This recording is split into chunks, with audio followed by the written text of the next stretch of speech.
Opposing Gloves here, and this is the first video. Let me get big. This is the first video in the FM synthesis series. The goal of these videos is to acquaint you with FM so that you know what you're touching and you know why you're touching it. If you're being creative, you could be directionally creative. Now, recently, there have been some improvements in the internet as far as information available at the producer level, so not like crazy math information, that you can walk away and probably get a pretty good idea what you're doing with FM. However, I've noticed that a lot of these videos tend to be one video hits where they go at it in one video and it's a half hour long or an hour long. And I think those are good videos for overall, but as far as comprehending the nuances, because there's waveform and phase relationships that play a big role in this. There's quite a bit of math, but I'm going to explain the math without any of the equations, something that you can understand even though you haven't taken like high-level math classes.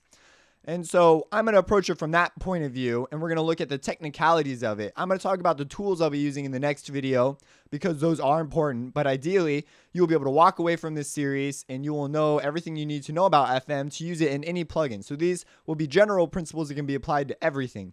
There will be some sound design that will be done. However, the main focus is understanding and comprehending FM and how to get various textures and timbres out of FM, not necessarily how to create a sound that sounds like this. For that kind of a thing, I recommend you check out a From the Ground Up series followed up by a sound design with. I'm going to be working on those in the near future for Citrus and FM8, most likely Citrus. But I'll be doing that because those courses, it will take you from, how to use the plugin, and then it'll take you into the sound designing and actually creating useful things with the plugin. And I try to stay just in the plugin, so I really try to limit myself there. Right now I'm working on the one for Harmer, and so that's well on its way.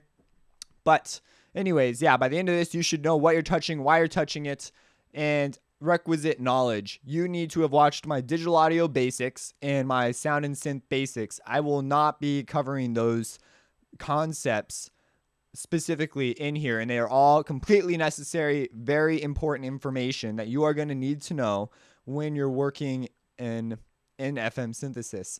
So I will be covering some of the basics, but in a different perspective to give light to FM synthesis and the relationships that happen. So that's that. If you have any questions, let me know. Subscribe and have a blessed day. Opposing Gloves. Reversing.